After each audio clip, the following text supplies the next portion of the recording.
Good morning, LJN customizers. Just looking to do a quick video today.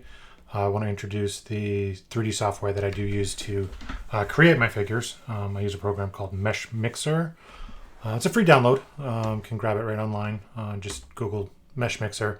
I believe it is only a Windows supported software, so I'm not sure about Apple users, but we're going to go ahead and get right into that, and we'll do a quick head swap, and I'll show you how to make an easy quick figure. Print Fury Customs. Contact the man himself, Kevin Pelkey, on Facebook. Print Fury Customs. You won't be sorry.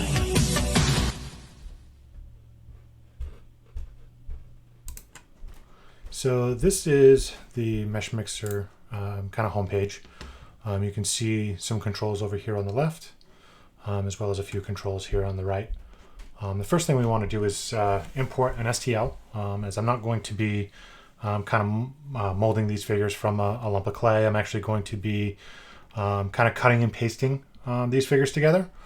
So the first thing we want to do is bring in a kind of body to use. So we're going to go ahead and grab the import function here.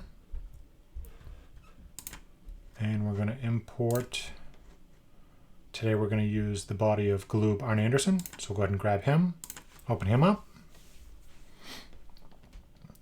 As this generates, I'll go ahead and just want to shout a quick thank you out to Smash Ventura for creating the intro video that I had for that. So here you can see Arne Anderson that kind of popped in here. There's kind of two controls here with the mouse. You've got your left mouse and right mouse. Left mouse, we'll kind of show you in a few minutes what that can do, but left mouse is actually what's going to pivot and move your figure on its axis, or center point of gravity. And then another function that we can do here, or another command, would be hotkey T. When I hit T, it allows me to transform. This is the transform menu. You can enter in some specific values here if you'd like, but an easy thing to do here would just be kind of use the slider bars, and you've got drag arrows here, as well as kind of an overall increase decrease using this white cube right here in the middle, and I can kind of show you some of that. But the first thing we want to do is, or the first thing I want to do is kind of center this figure up a little bit. So I'm going to left mouse click on the blue and just kind of center him up just so I have a better view, and then left click again on the red and just try to make him standing up just a little bit straighter, a little bit more visible for me to work with, and then when I find a decent positioning here, I'll go ahead and hit accept. Again, that's just the transform menu. You'll see this quite a bit. I do tend to use the transform command a lot, especially when kind of merging and meshing two meshes together. The scroll wheel on the mouse does allow me to zoom in and zoom out on my models, and then we'll kind of go from there. So the first thing I see is just a couple imperfections here. So I'll take this as a good opportunity to go ahead and show you a couple of more things. So over here on the left, again, there's some functions here. Not everything I use. In fact, I only use a few of these kind of options right here. So the first thing I'm going to do is hit the edit button. So left click on the edit, and I'm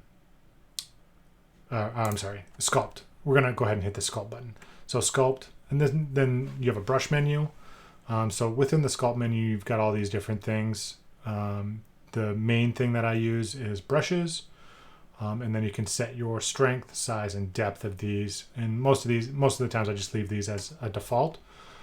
So again, I'm not considering myself to be a subject matter of this software, nor am I kind of a subject matter expert on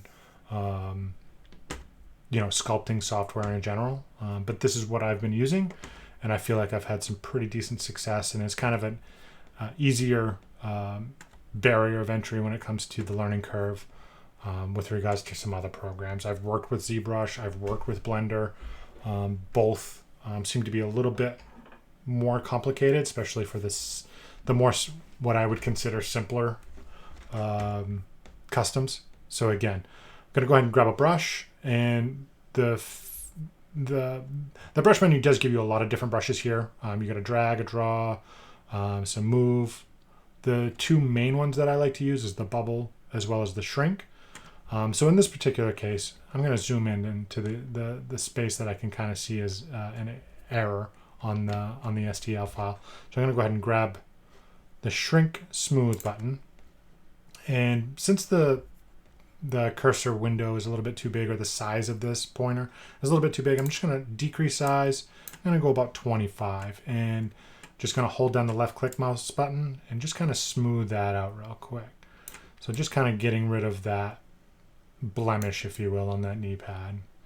Another small one right here on the toe, so I'll just take advantage real quick. Just grab that and just click a couple left clicks on that just to kind of smooth that out, and that'll take care of that. The mold lines on the gloobs, you can use this same function to kind of minimize those, if you will.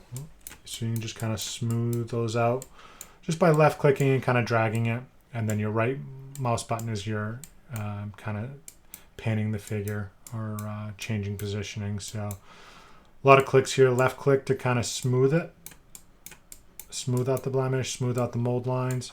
Right click to kind of move it around. So that'll grab a couple of these mold lines and just kind of lightly smooth those away. Won't get too overly fixated on these. I'm just going to grab a couple again, just to kind of minimize the mold lines and the presence of them, if you will, and just to kind of show you a couple of quick things. So just kind of zooming and smoothing out these out. Now, if I had, as you guys have all seen, mold lines, they're kind of a bump or a protrusion off of the figure. So that's why this shrink brush works really good. This shrink smooth brush works really good.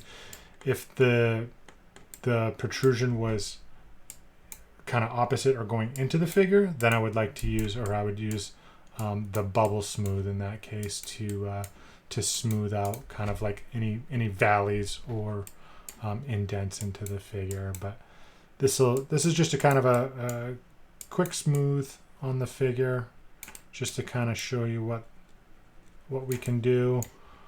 And then the factory marks here, we can kind of smooth those out as well if we want to get rid of those. So far, just a quick, easy command, just grabbing a brush. This particular brush, again, is shrink smooth, and just dragging it over some of the mold lines or blemishes, if you will, on the figure, just to make it look a little bit better. So there we go. That's good enough for now. So that's one of the brushes. Again, you'll see some more usage of a lot of these brushes. Robust Smooth is also another brush I like to use. Robust Smooth basically is a brush that does very similar to the Shrink Smooth, but it has a little bit more of a refinement to it, if you will. It's good for details, good for kind of smoothing out certain areas. So that's what we're going to do with that figure now. The next thing we want to do is import a head. We're going to do a head swap for him. And I'm just going to go ahead and import again.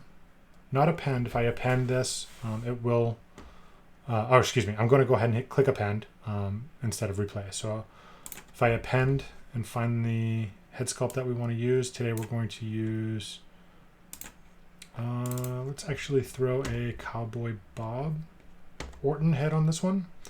So grab a Mattel, Cowboy Bob. And again, all these STLs I've either purchased or I have actually scanned myself. A lot of these actually come from Mattel or Jack's Figures that I've scanned in and kind of created and used them within Meshmixer as well. So everything I've done has been utilizing this program. It says the mesh is on the appended file are positioned far away from the rest of the current scene.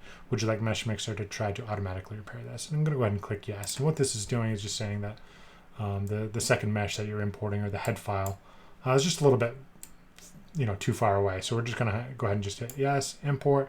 You can see it down here, and we'll go ahead and I'll show you how to utilize that transform button again, just to bring that back into the frame of play. You've got an object browser here to change your selections of what you want to control and edit.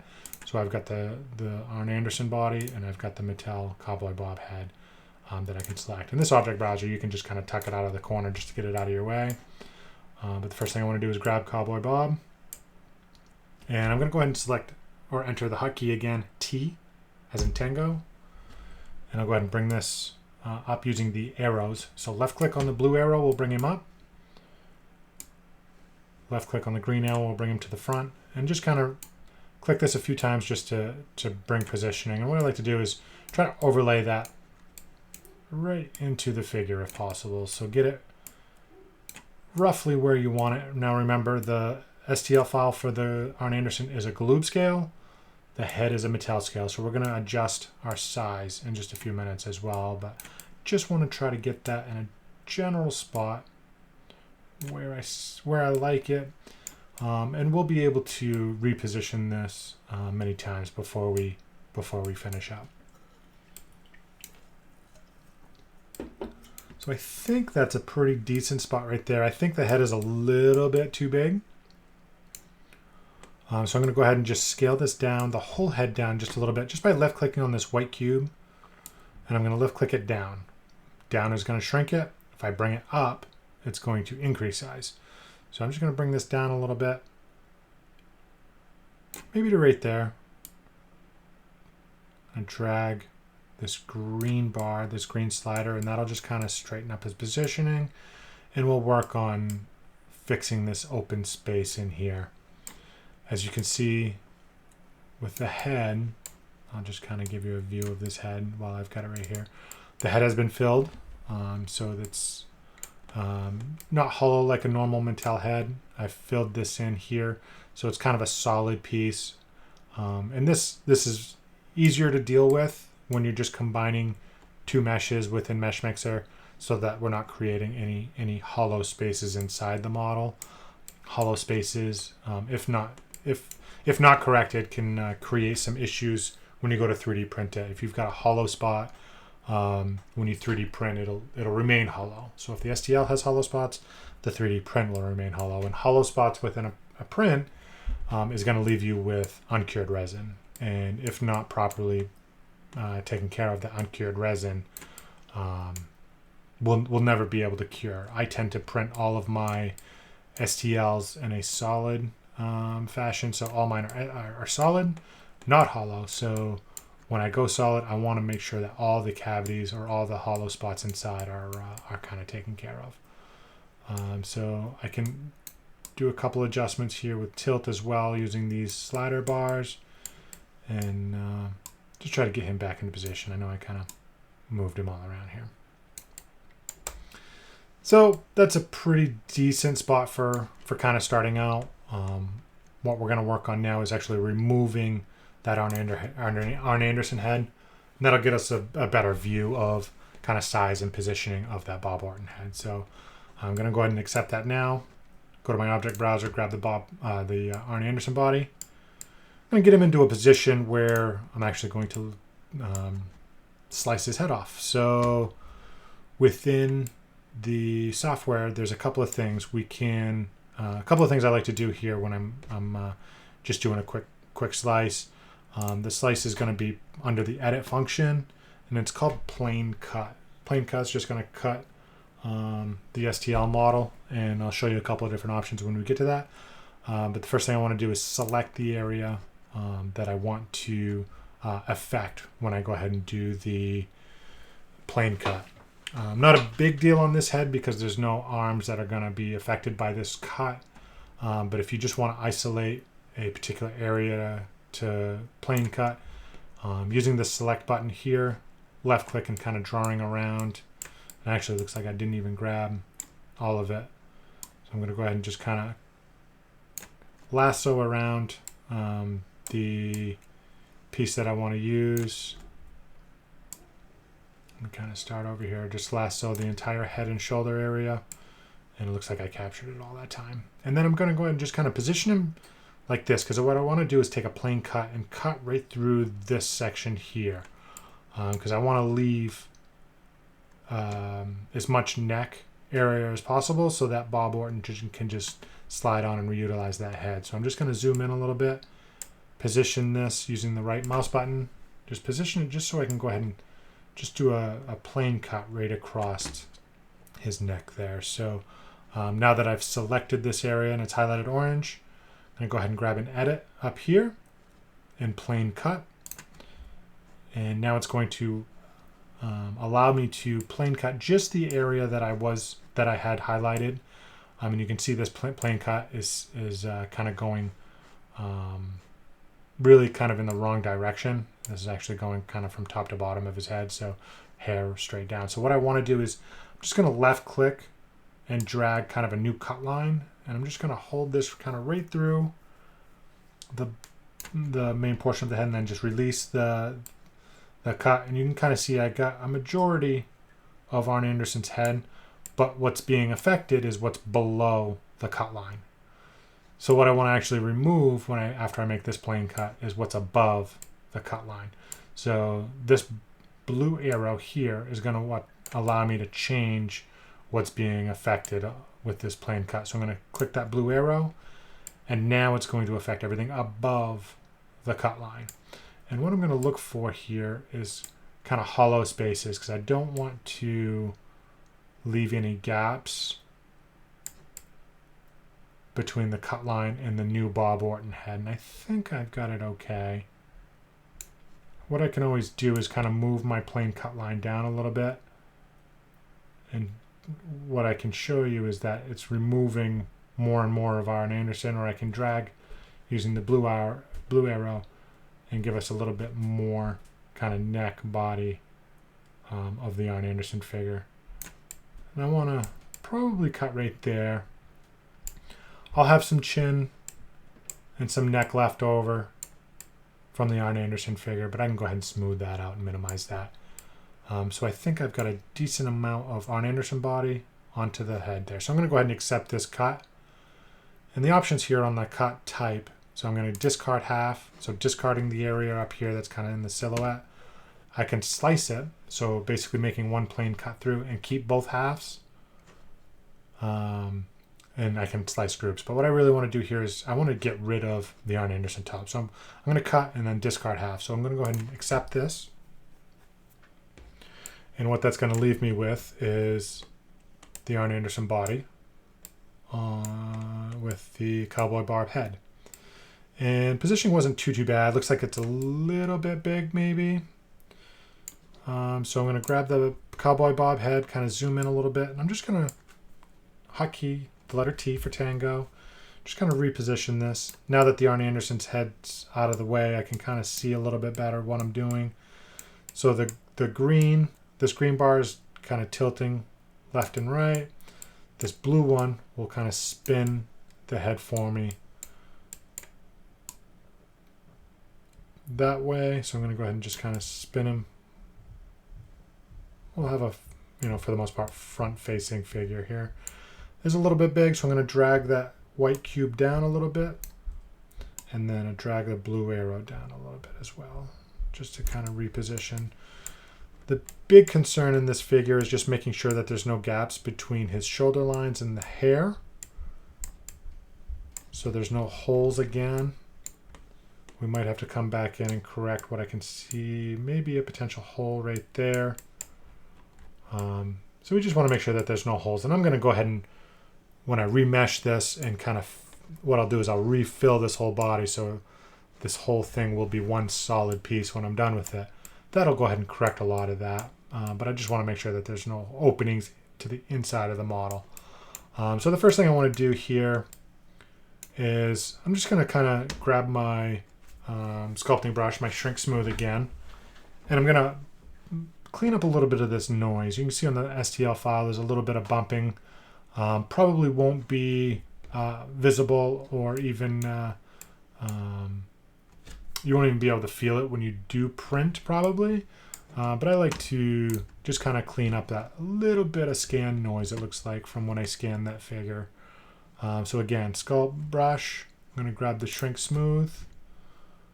Sizing's okay, 25 for this. And I'm just going to drag a little bit over and just kind of smooth out his skin. Just gives me a better overall look and feel of this figure, I think, when I just kind of smooth out a little bit of that noise. That rough little looking little skin there. Again, it's a left click to execute the shrink smooth, and the right mouse button is allowing me to pivot and move the entire mesh, the entire model here. Don't want to hold on or leave the cursor in the spot too long. If you do, you'll end up really kind of flattening or muting the details, which can some cases be ideal or what you're looking to do. Some cases it's not exactly what you want to do. For instance, if I go ahead and just hammer down on the nose here and just continually smooth this out, you can see just kind of deformity, and I can continue to do that, and I can adjust strength and depth of what's being affected here. But this gives me an opportunity to teach you about another hotkey, which is undo. So you can go up to actions and undo if you like, or just Control Z would be the hotkey to undo that smooth. So I can go ahead and just undo a couple of these, and that'll bring that nose right back to where I want it. So we've got a few leftover pieces here of the Arn Anderson jawline, or jowl if you want to call it that. Basically, I want to go ahead and smooth that out. I think the sizing is okay. I think we're looking okay. I might be able to even shrink that down just another touch or so. But let me go ahead and smooth out this edge here. So I'm going to go ahead and go to my object browser, grab Arn Anderson, and I'm going to just impact just this area here. So I'm leaving these as two separate meshes. I could go ahead and combine these two now to make one solid mesh, but I really want to clean up this line here before I combine the two. So again, I'm going to grab Arn Anderson, go back over to Sculpt, grab a brush, shrink smooth, and just shrink that right away. And you can see that it's quickly being affected there. So that's kind of cleaning up real quick and easy. And then we'll do the same thing to the other side. Just shrink smooth that right down. Edit that right out and grab a little bit of that neckline. Smooth what's going to be that that line where those two parts are going to combine together. So that kind of takes care of what we had there just by a quick, easy smooth. I like to just kind of over smooth sometimes. And the only concern I have is right in there. There's kind of an opening there. And if I can actually just smooth out that space, basically seal that connection point, that hole actually just kind of disappears. Nice thing about Meshmixer, it does allow me to view the interior of the model as well. So if I want to see the inside and just look for any gaps, I can look on the inside and just see anything that's kind of crazy going on. You can see this part here, the gray is the head, and this is the interior of the body. And I can actually manipulate or smooth out any body parts while I'm in here as well. But I think I did a pretty decent job there of just kind of smoothing out that line. I don't anticipate too many issues here when I go ahead and combine these two pieces into one STL or one mesh. So I think we're okay. We're kind of ready to go ahead and do that. Well, I could even bring his head size down just a touch. I feel like it might be just a little too big, and then I'm going to have to go back in and re-smooth what I had just done. So let me go ahead and do that. So again, accept the transformation, a little bit of head resizing. And then I'm going to go ahead and grab Arn Anderson on the object browser and sculpt. Go to my brush, shrink smooth. You can see a lot of this will be pretty quick to react. If your PC seems to be dragging, you might just need to minimize maybe some of the softwares that you're using. Just kind of focus as much RAM as you can into the Meshmixer software, but it's really not too intensive or too memory heavy anyway. So I think that sizing is a little bit better. So now what I want to do is combine these two meshes. So I'm going to combine the head mesh with the body. So just kind of highlight both. You can see that they both kind of turned white here. And under my edit menu again, gives me a whole new menu of options here, and the one that we're looking for is Boolean Union. I could use combine. Combine doesn't necessarily give me one solid piece that I like to work with. So the option or the function that I've found that seems to work best, because you can see this line right here, it's pretty heavy. I want to be able to smooth that so it looks like one solid piece after. So anyways, the option I use, and the one that I'm going to show you how to use today, is Boolean Union. So I've got the two meshes together, select Boolean Union, and this is going to go ahead and take a couple of minutes just to refine and edit.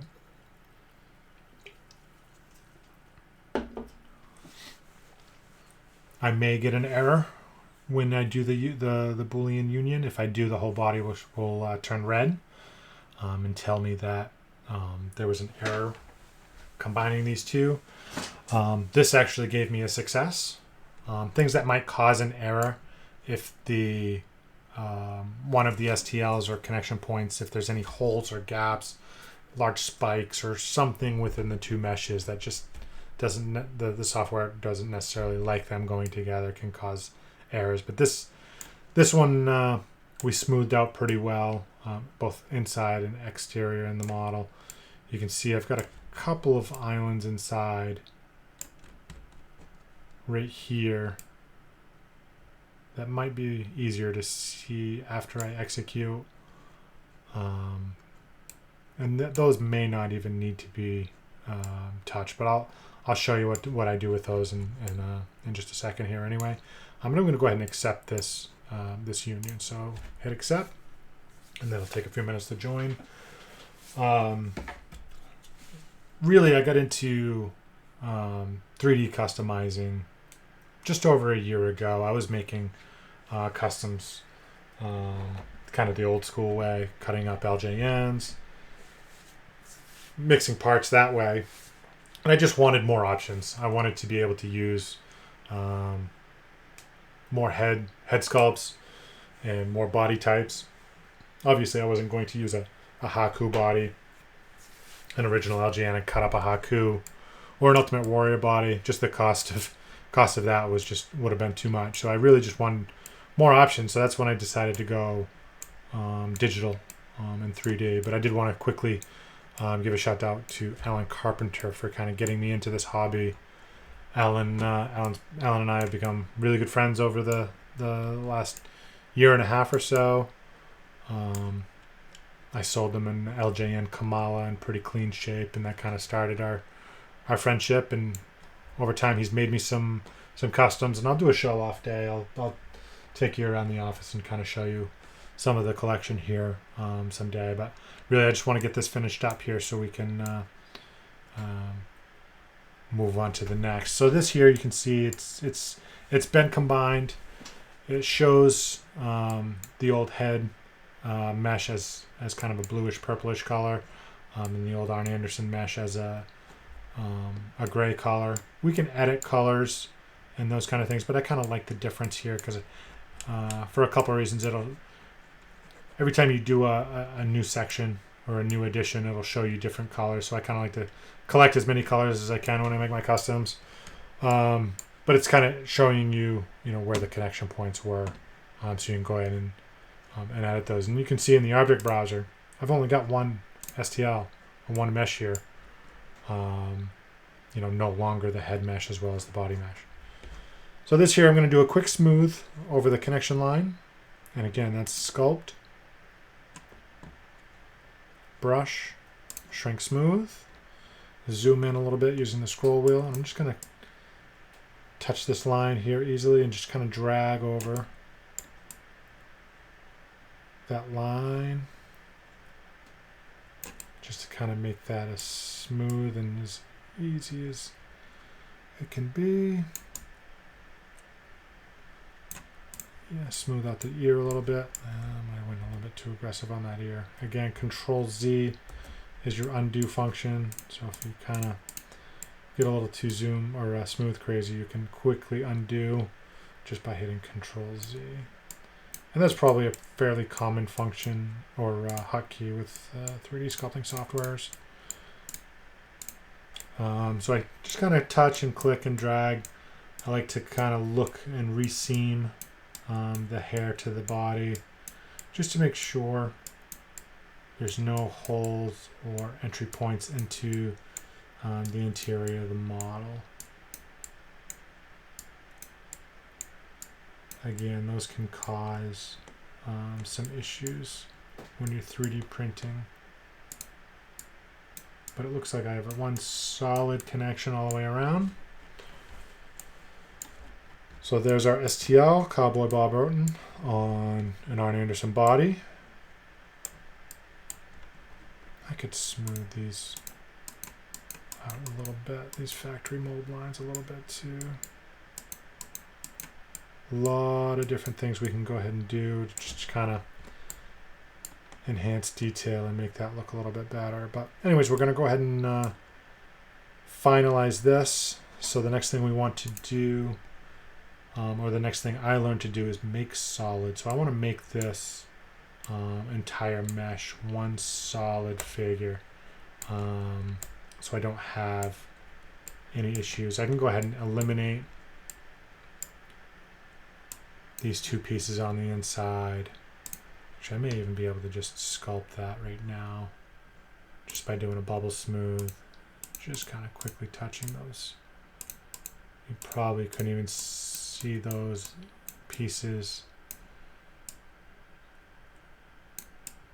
This is just left over from when I combined. Just a little gap in the STL. If I make it small enough, it'll be less of a concern. I can work to edit and cut that out as well, but just want to shrink it down just enough so that it's not going to be an issue when I combine and make that solid. So anyways, zoom back out and look at the figure here.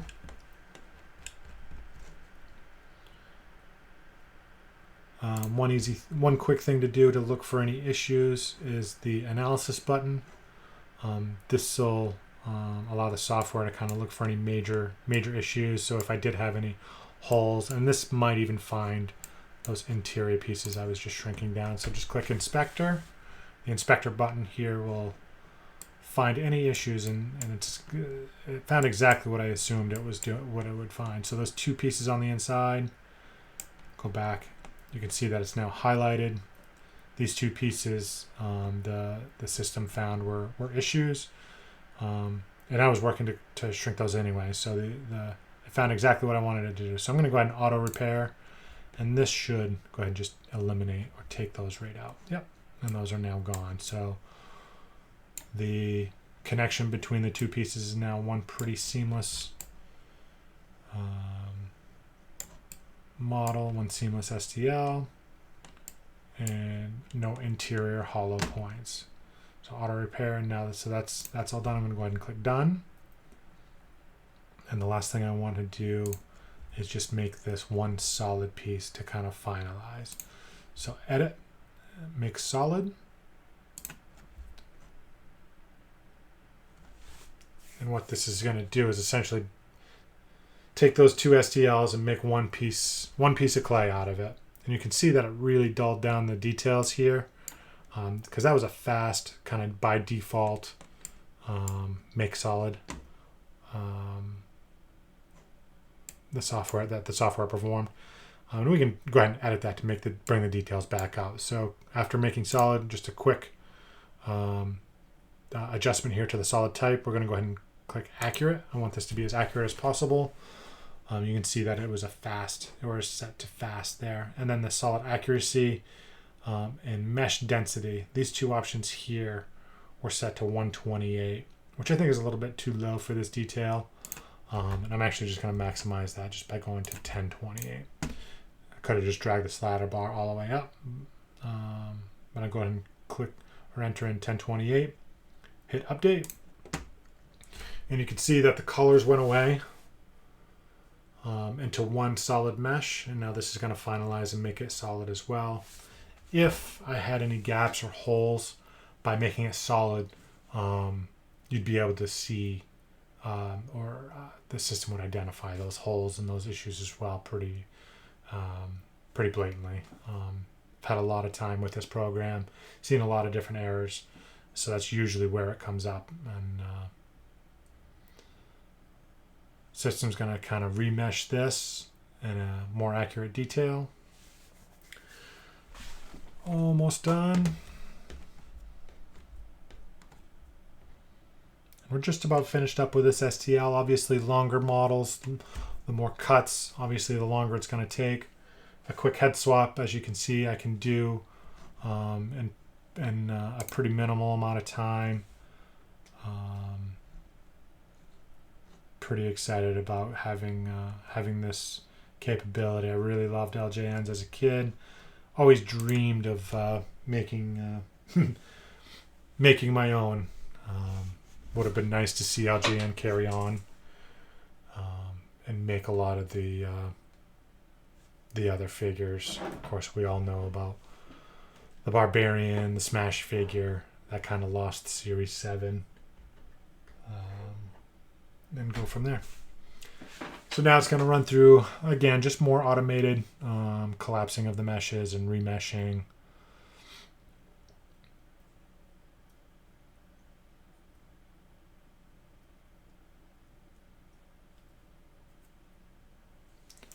Shouldn't take too much longer. It's going to check for errors. If it does come up with errors, obviously I'm going to have to correct those and get back into it. But the making solid looks like it was pretty effective. I don't see any issues in the model. Really, the point of concern would have been right around the two connection points, but those seem to be pretty good. So that looks really good. So I'm going to go ahead and accept, just by clicking right here, I'm going to accept the system making that one solid piece.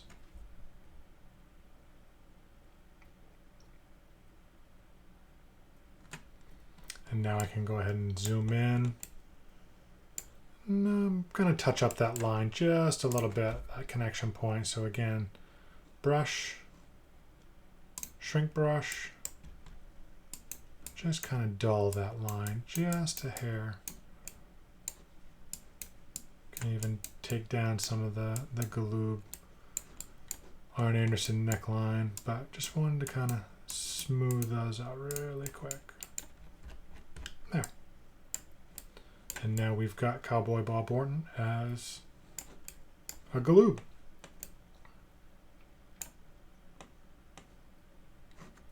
I say as a Galoob, but I can resize that, especially when I get it over to my slicing software. I use ChuChuBox for my 3D printing software. I can increase that size to LJN scale if I wish. Bigger, smaller, really any size that I want, I can reslice that within ChuChuBox. 2 inches, 8 inches, all depends on the print volume of your 3D printer. Last thing I'll do is go ahead and export and save this down. But that's pretty much it. In a nutshell, that's how quick and easy it is to go ahead and do a 3D digital head swap. So on that note, I appreciate everybody's attention and response. I got an overwhelming number of messages and DMs asking me to kind of show more on the customizing side of things, especially the digital side of things. There's some great masters out there that are doing old school, and there's a few other folks that are doing 3D digital stuff as well. Sin Bodhi, I've talked to him on numerous occasions. We're developing a pretty awesome friendship. He's really doing some good 3D stuff as well. And I just actually saw somebody new that looked like made a really nice Kenny Omega. His looked more from scratch, but I'm really excited to see more from him. More excited to see more from the 3D community. Again, I think this is a pretty awesome next step in the customizing world. I know there's a lot of loyalists to the cutting rubber and using epoxy or millipot and putting figures together that way. I understand it. If I was able to afford rubber versions, I probably would still be doing a lot of that myself as well. But having the ability to 3D print the heads has been amazing. And there's some great sculptors. I've partnered with Tom Veg as well as Mark Cochran to get some amazing original 3D sculpts of some awesome head sculpts as well. So if you need some of those, reach out to them. I do offer and will be offering more STL files right on Cults 3D. So 3D.com. You can search Print Fury Customs right there, and you can find some STLs to be able to download and print my versions, or pull them into Meshmixer, cut them up, and make your own customs that way. I've got hundreds of head files still in the process of loading. I've got all the gloobs up now on Cults 3D, working on getting all the original LJN STL files scanned in and added there as well, and just adding up some of my original 3D figures as well. So all that's available for you to download, edit, share your stories, share your customs. Tag me if you can. I'd love to see if this is working out for you.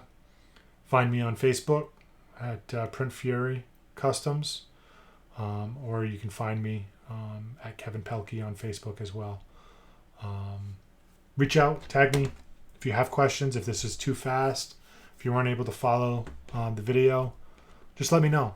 I'll be making more, and hopefully with more visibility, I'll be able to work a little bit faster kind of as the steps go through. So hopefully you'll be able to follow along and catch on and see more customs out there. So anyways, on that note, thank you guys. Happy customizing.